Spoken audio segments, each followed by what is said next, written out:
All right, so what did Joe Maddon say again about the Angels Again? and about Perry Minasian? We'll get into that. The Angels' attendance was under 3 million people for the first time since 2002. We'll tell you why. And would the Angels be competitive in today's playoffs? One of us says yes, and the other one says no. You're Locked On with Mike and John, and this is Locked On Angels. You are Locked On Angels, your daily Los Angeles Angels podcast. Part of the Locked On Podcast Network, your team every day. And as always, thanks for being Locked On Angels, your first listen of the day. We're free and available wherever you get your podcast. You can give us a rate and a review on Apple Podcasts and Spotify. And if you're watching on YouTube, you can subscribe and click the bell to be notified every time a new episode drops. Thank you for joining us for this edition of Locked On Angels, where it's your team every single day. You've got the Frisch brothers here with you, a.k.a. the Super Halo Bros. My name is John, and that's my brother Mike. And my name is Mike, and that's my brother John. You're tuned in where it's daily, Monday through Friday, coverage of your favorite team, the number one Angels podcast, Michael. And that's all because of our listeners and our viewers on YouTube, so we greatly appreciate you. And what would it be without more news about our Halos, even though they're done playing games, even though they're not in the playoffs, there's still stuff to talk about. And that's because the news never stops, Michael. with this team, it doesn't, which is why we're glad that you're here, because the offseason is going to be a huge news-filled offseason, including, if Joe Maddon keeps opening up his mouth, including Joe Maddon, who is trying to sell books. Listen, I know he's trying to sell books, got a book to sell. Let's talk about Joe Maddon and what he said again about the Angels. He talked about how he got fired, right? And he shared a bit of news, a little nugget from his book on the day that he got fired. They'd had previous conversations, him and Perry Minasian, about his coaching staff. And Joe said that Perry came to him and said, hey, buddy, I think it's time to maybe make some moves on the coaching staff. Let's make some fires. So, side note, that's good news that he sees that Jeremy Reed is not doing his job. All right, back on track. Yeah. I'm glad that Minasian sees that. And so Joe actually responded, Johnny, he said, no, you can't do that. You can't say that. And so he told him, we're not going in that direction. He said, they're good at what they do. It's not the answer. And then eventually Perry came to Joe's house and they had a conversation, and Perry said, Joe, I'm going to have to let you go. And Joe said, I didn't overreact. I just said, okay. And then he said, quite frankly, I was happy he chose me and not the coaches. He didn't think anybody on the staff deserved to be fired. But Perry said, this is the decision that I have to make. I have to do something. And really what it boiled down to, John, according to Joe, now Perry hasn't talked about it, but according to Joe, is it was a difference in philosophy. And there's a story that Joe shares about what Perry and Alex Taman, who's the assistant GM, what they did to him during a game back in May, and it had to do with Mike Trout coming out of the game. Why don't you share a little bit about that? Yeah, it was May 9th. Things kind of hit a boiling point, if you will. It said the Angels had just scored 5 runs in the 7th inning against the Rays and turned a 6-3 lead into an 11-3 blowout. Ohtani hits the grand slam.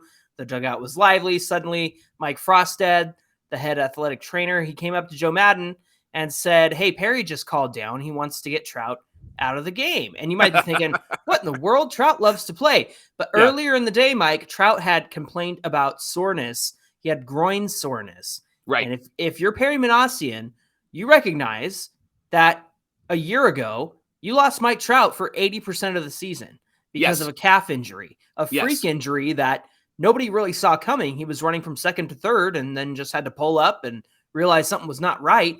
Kept him out the rest of the season. So if Mike Trout tells you, hey, I'm dealing with this, but I can still play, I say pull him out of the game when it's 11-3. You don't need Mike Trout in the 7th, 8th, 9th inning anymore. At that point, it's a defensive situation. But here's what Maddon had to say. He told Perry that the GM calling down to the dugout is a huge no-no. He broke a code, according to Joe Maddon.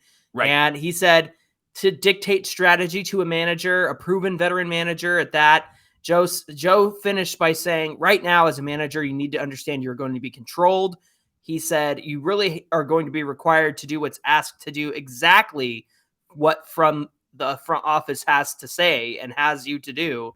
But the trick would be to somehow build relationships. And, they asked PM Perry Minasian about this. And he said, Joe's trying to sell books, like you and I have said. He's trying to sell books. So it really stirred up a lot of conversation. One other note was Alex Heyman had kind of a running data spreadsheet on 30-day performance for the bullpen.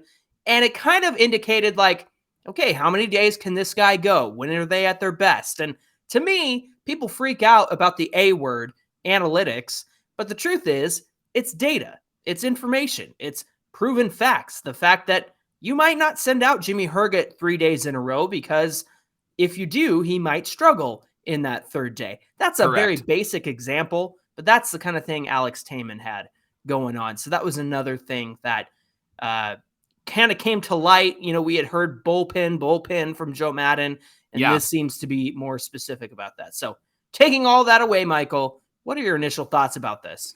Doesn't this feel like you're watching Moneyball, but 20 years later? I mean, this is the movie with Brad Pitt, right? And they're in the room and they're talking about players that they need to get. And the old guy's saying, "Oh, he looks good. He looks strong. He's got a hot body. Girlfriend. He's confident." Right. I mean, it's those types of things, right? And then Brad is just shaking his head. He's Billy Bean in the movie, and he's just shaking his head and he's saying, "We can't keep doing the same thing."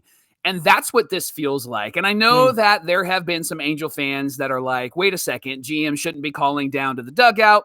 And wait a second, Joe Maddon shouldn't be getting so upset about these things. He should listen to the analytics. I know that there are Angel fans on both sides. But Johnny, my takeaway from this, first of all, is there's a lack of trust and confidence in your manager if you're calling down to the dugout to say, hey, let's take Mike Trout out, right? You're not on the same page.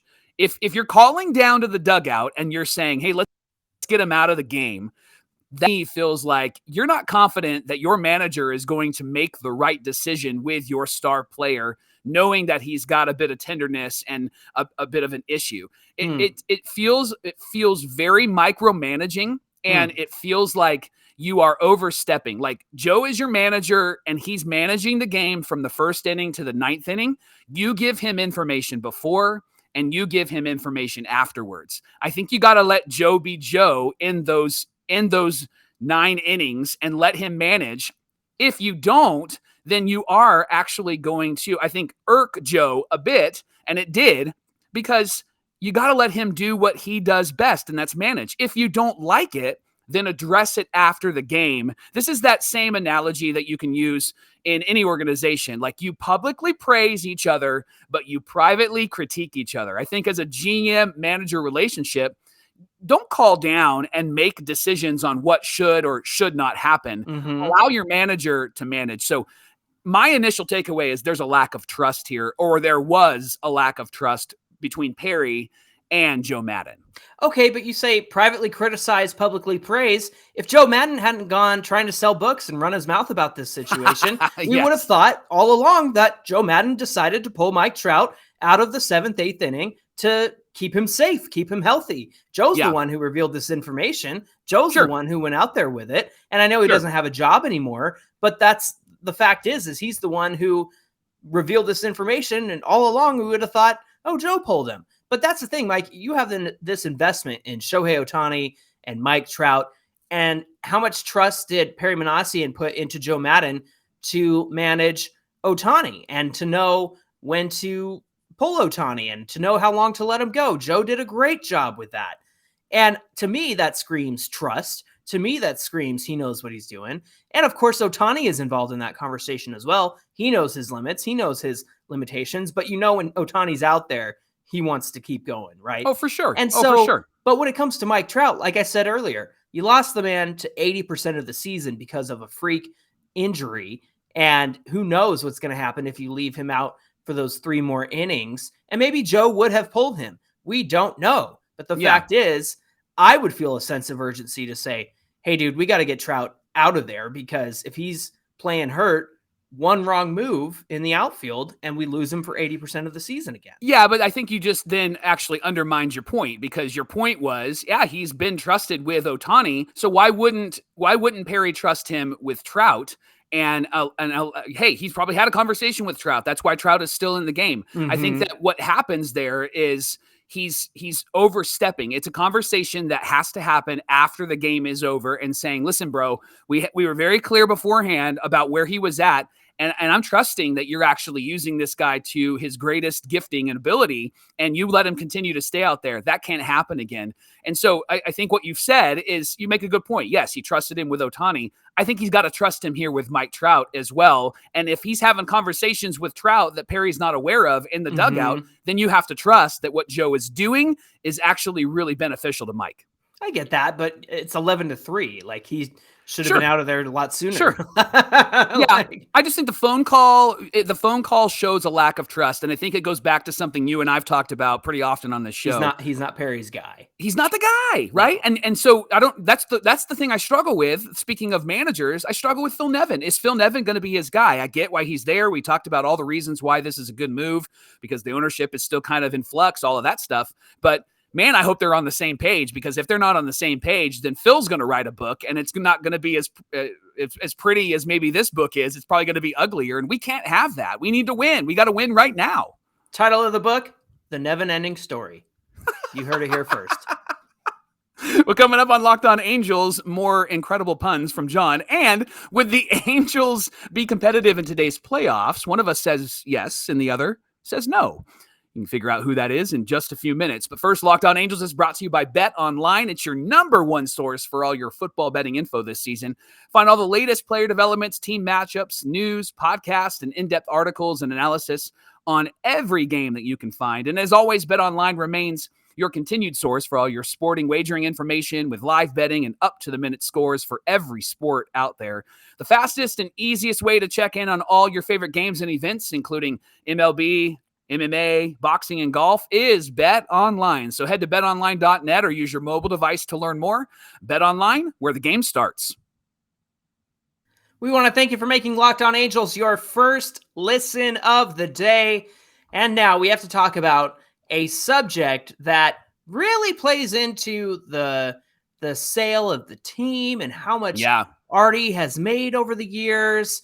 And that's the fact that the season attendance numbers for 2022 at Angel Stadium, 2,457,461. The first full season since 2002 that the Halos didn't get to 3 million fans. Now, that takes into account the fact that there were no fans in 2020. Yeah. And we had COVID restriction seating in the beginning of 21. About June is when they were back at full capacity again. Right. Man, I miss that COVID seating, dude. When you had like 4 or 5 seats you, and I can sit by my wife, person. Nobody else. Yeah, you didn't have to like touch leg hairs with the hairy guy sitting next to you. You know, I hate that feeling. Talk baseball with a guy that doesn't know anything about the Angels but thinks he does. Yeah. Sit next to the host of Locked On Angels and they won't shut up. No, I'm just kidding. Yes. No, that's the thing is I think that with the COVID season and then the 2021 COVID seeding, obviously that's the reason why they didn't make 3 million. So a full season, the first full season back at Angel Stadium was about a little over 500,000 less than they've made since 2002. So that's kind of a alert, like a red alert in my eyes. What do you think? Yeah, I think it's an indication that there is something there that they need to pay attention to. Listen, I love this show. I love that we're on this show. I love that we could talk about the Angels. I love interacting with Locked On Angel fans. But the truth is, when I had the opportunity to go to games, I went. But I didn't actually decide that I was going to go on my own. I had a friend that said, hey, we got some seats. Do you want to come? Absolutely. But my wife and I talked often about like, hey, we got to get a game in. And it was in the midst of the June and July debacle. And I was like, I just don't really want to go and watch that and have to sit through that. And maybe I'm a fair weather fan. I don't think I am, but in June and July, I was like, I'm just not interested in sitting at the stadium and paying a lot of money. You and I have been to plenty of bad games throughout the last 10 years. So I think yes, maybe 10 years is like the breaking point for us. Or it's like, we've put these bad teams out at least for the last, 6 years since 2016. right. And we're tired of it, man. We I'm had to watch so Steve sick. Cishek. Yeah, Cishek, and then you got no names in the outfield. You got Matt Joyce in left field, and David DeJesus coming in halfway through the season, like way past his prime. I forgot about him. The Flying Hawaiian came in 2015. The Shane Victorino. It's just like, what are we doing, man? And so, I don't want to pay money to go watch Jose Rojas play third base, right? No. And I think that I would take money. If somebody paid me to go watch him play third base, I would still say, I don't know. I don't know if I can do that. But that's the thing, man, is just the product on the field has been so abysmal. And even with the losing streak, at least you still had Mike Trout and Jared Walsh and Shohei Ohtani and those guys out there. I know Rendon was hurt and right before the losing streak, so we didn't get to see him. Man, it was just so frustrating to lose like that. But then you do lose Trout for a month. You lose Jared Walsh for the rest of the season. And there's no David Fletcher. And I know that these guys aren't the superstars of the team, but if you're a fan of the Angels, you know David Fletcher, you know Jared Walsh. Sure. You're not going out there to watch Juan Lagares play right field. Like, good grief. And so I really think that just their inability to have depth and put a good product on the field really hindered them this season. And Mike, you and I wanted to consider the fact, is this like a reflection of a new normal? I hate that phrase because we've heard it over and over again for the last 2.5 years. But just considering, are people still being really cautious about going out? Are they trying to take care of themselves? Maybe they have a vulnerable family member, so they don't go risking to a crowded baseball game, right? That sort of thing. I feel like that might have something to do with it. Sure. But at the end of the day, I think it's the product on the field. But what do you think? Yeah, I agree with you. I think most people probably fall into our category. I part of the 500,000 that didn't show up if I actually showed up to more than one game this year. Normally I'll go to more than one game. We're probably a 5 to 10 game family. Yeah. And so we'll show up and hang out. I think I went to one. Now that I'm looking back, I think it was just one, maybe 2 games, but I know I can think of one. Yeah. Was it 2? Yeah. But I mean, we're more involved in a regular season than we were this season. And so that was, I think, a big factor for us. And I think that's a big factor for a lot of people. And there are people that are being very cautious and wanting to protect their family. And that's totally understandable. Yeah. But I don't think that this is a new normal. I think it is an indication that the Halos really struggled with putting on a good show for us, especially during the June and July months. And you're right. I don't want to go see Jose Rojas or Jonathan VR. I don't want to go see those guys. VR, that's who I was trying to think of, but I blocked him from my memory.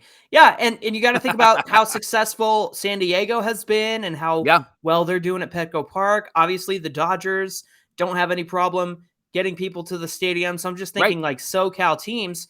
And then you look at Oakland and an owner who refuses to pay for the good players that they have on the team. I saw all the cases that are up for arbitration for the A's, and 5 or 6 of them probably won't be back because they don't want to pony up the money. I like Tony Kemp tops the list at like $3.5 million is like his projected salary, and people are like, are they going to keep him at 3.5? Because it's just like insane that their owner will not spend money. So you saw the effects of that. So again, I stand by Oakland fans. And I feel bad for them for having an owner who won't spend money at all. I know that we get mad at Artie for spending money in the wrong direction.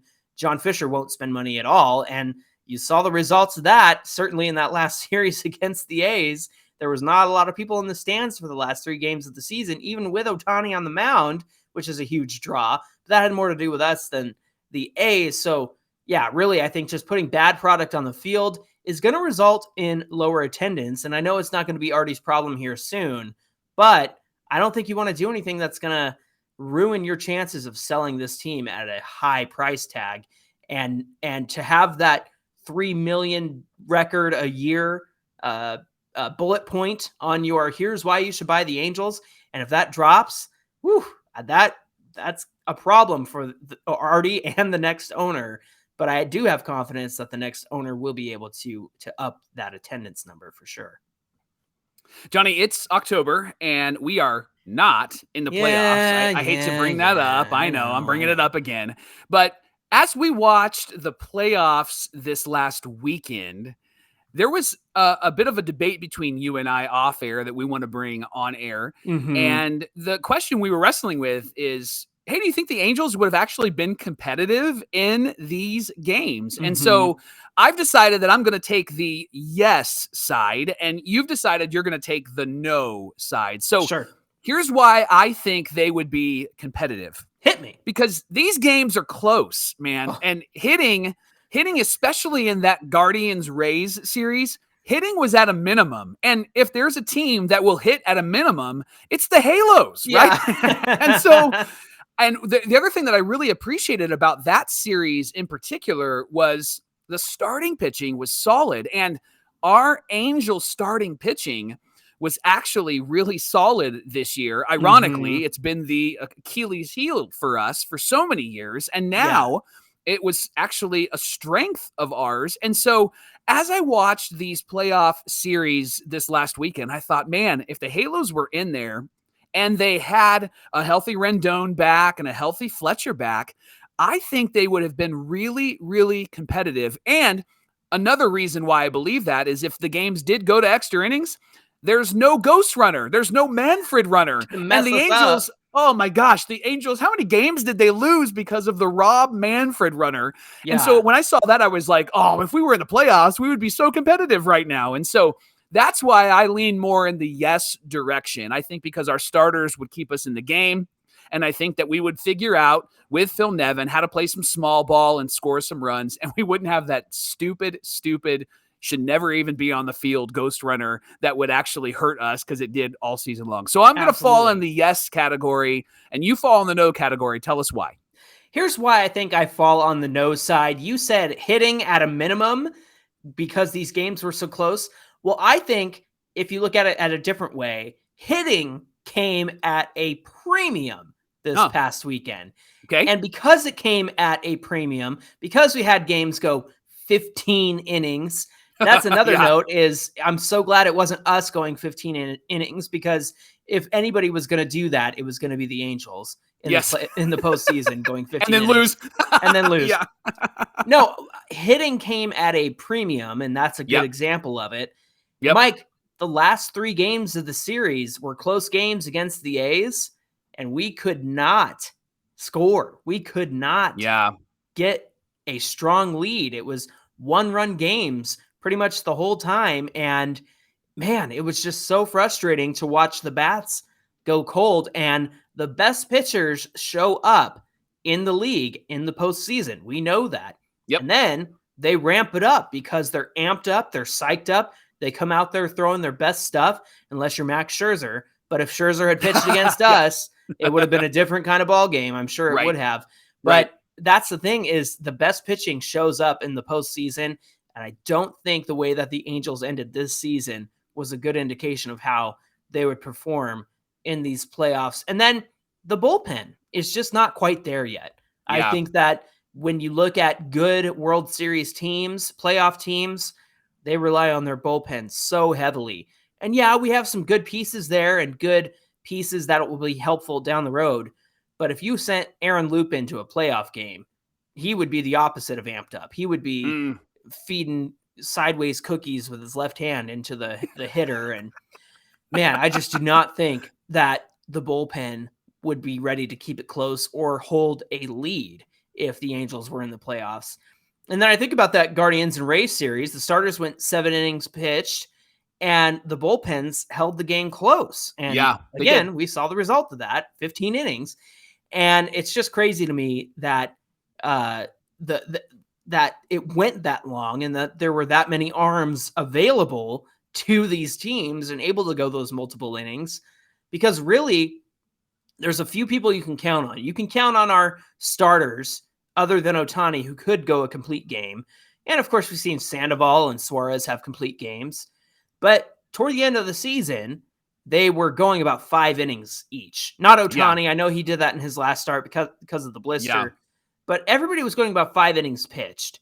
And then the bullpen come in. You'd see her get in there for 2 innings. And Jaime Maria would have to get 2 innings to get over. So there's like a handful of guys that could really do that, but I just don't think the bullpen was anywhere near ready to be competitive. And perhaps if Archie Bradley was healthy, perhaps if we had Chris Rodriguez able to come out of the bullpen once his issues are worked out, there's people on the roster, but I don't think that they would have been ready for the playoffs.